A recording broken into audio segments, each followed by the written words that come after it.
අද මට caramel bread pudding එකක් ගන්න ආසාවක් ආවා. ඉතින් බලමු මම ඒක කොහොමද හදාගත්තේ කියලා. මම ඒකට ගත්තා ෆ්‍රෙෂ් මිල්ක් කප් එකකුත් බිත්තර 3ක් ඒ වගේම තමයි පවුඩර්ඩ් මිල්ක් වලිනුත් කප් එකක් වෙන්න මම හදාගත්තා. ඊට අමතරව සීනි මේස හැඳි වලින් මම 4ක් ගත්තා. කැරමල් කරන්නත් සීනි මේස හැඳි 4ක් ගත්තා. එතකොට වැනිලා වෙනුවට මම ගත්තා කුරුඳු පොතුයි කරද මුංගු ඇට දෙකක් විතර. ඒ වගේම තමයි බ්‍රෙඩ් පුඩින් එක හදන්න මම පාන් පෙති 4ක් ගත්තා. මීට අමතරව මං කලින් පෙන්නුවා වගේ මම මගේ ළඟ තිබ්බ නට්ස් ටිකක් ඒ ටික මම රෝස්ට් කරලා අරගෙන තියෙනවා. ඊට පස්සේ මම මේ ගත්තු පාන් පෙති 4 මම වාටි ටිකක් කපාගෙන අයින් කරගන්නවා. ඔයාලට ඕන නම් මේකේ වාටි එක්කම ගන්න පුළුවන්. ඒ වගේම තමයි වයිට් බ්‍රෙඩ් වෙනුවට ඔයාලට බ්‍රවුන් බ්‍රෙඩ් එක උනත් මේකේ පාවිච්චි කරන්න පුළුවන්. ඊට පස්සේ මම මේක පුංචි කෑලි වලට කපා ගන්නවා. මේ මොකද මේක අපි කොහොමත් බ්ලෙන්ඩර් එකට දාන්න ඕන. ඒ හින්දා මම පොඩි කෑලි වලට කපා ගන්නවා. මේක හදන්න හරිම ලේසි. ඒ වගේම තමයි රසත් මාරම රහයි. දැන් එතකොට මම මේක හදන්න මං කියවනේ මම ෆ්‍රෙෂ් මිල්ක් ගත්තා සහ පිටිකිරි ගත්තා කියලා. ඔයාලට පිටිකිරි වෙනුවට ෆ්‍රෙෂ් මිල්ක් වලින්ම කෝප දෙකක් ගන්නත් පුළුවන්.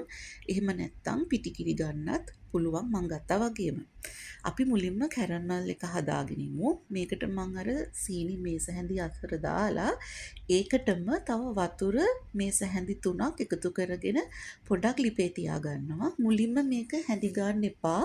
ටිකක් ගින්දර චුට්ටක් වැඩි කරලා කොහෙටවත් යන්නේ නැතුව ළඟම ඉඳලා මේක අර බ්‍රවුන් කලර් එනකන් පොඩක් එහෙමම තියන්න.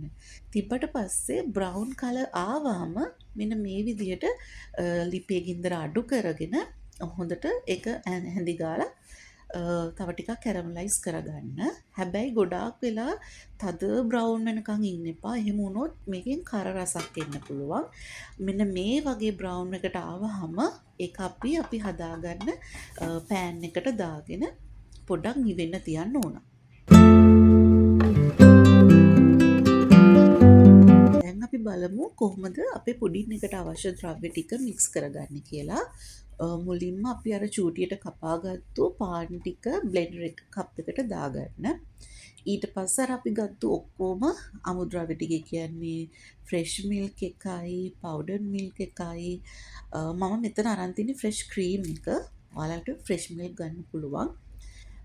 ඊට පස්සේ බිත්තර 3ත් එකතු කරගන්න.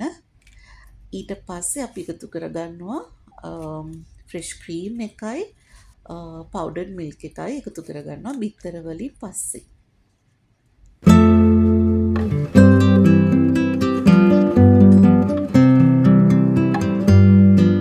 මේ විදිහට ෆ්‍රෙෂ් මිල්ක් එකකින් කප් එකයි එතකොට පවුඩර් මිල්ක් වලින් කප් එකයි.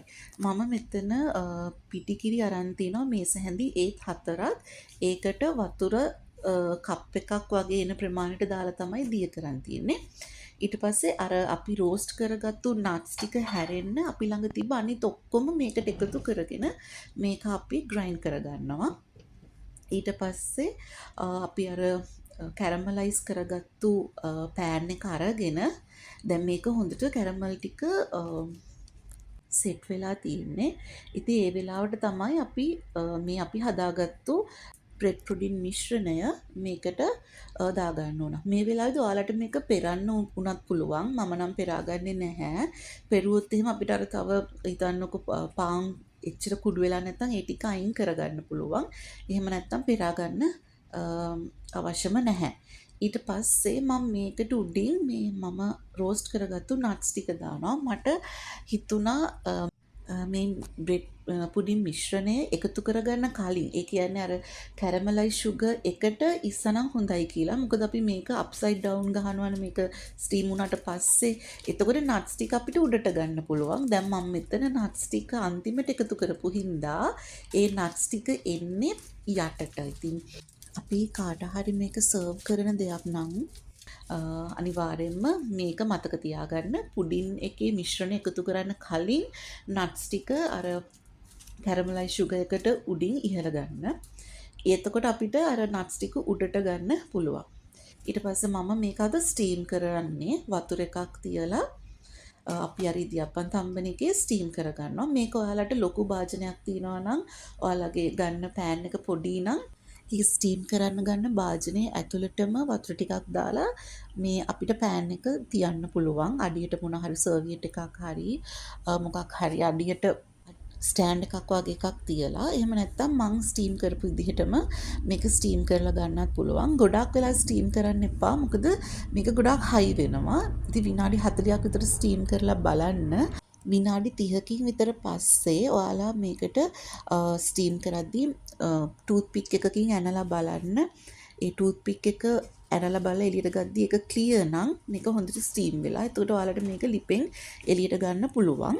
ඉතින් දැන් මගේ ස්ටීම් වෙලා තියෙන්නේ. ඒ හින්දා මම මේක ලිපෙන් එළියට ගත්තා. ඊට පස්සේ අපි මේක ටිකක් නිවෙන්න තියලා අපි ඒක ෆ්‍රිජ් එකට දාන්න ඕනේ. මේ දැන් ෆ්‍රිජ් එකේ හොඳටම කූල් වුණාට පස්සේ තමයි මම අරගෙන තියෙන්නේ. ඊට පස්සේ වටෙන් පොඩ්ඩක් මේවා කරලා මේක ඔයාලට ප්ලේට් එකට දාගන්න පුළුවන්. මේක අනිවාර්යයෙන්ම try කරලා බලන්න. මේක මාරම රසයි. පැණි රස එහෙම ඔයාලගේ අවශ්‍ය ප්‍රමාණයන් වලට දාගන්න. ඒ වගේම තමයි මම තව ටිකක් suggest කරනවා කැරමලයිස් එක sugar එක හදද්දී ටිකක් වැඩිපුර හදන්න. මොකද කැරමලයිස් එකෙන් තමයි මේකේ රසය තවත් වැඩි වෙන්නේ. ඉතින් ඒකත් එක්ක මම අදට ගිහින් එන්නම්. මම හිතනවා ඔයාලා මේ රෙසිපි එකට කැමති වෙයි කියලා try කරලා බලන්න අනිවාර්යෙන්ම.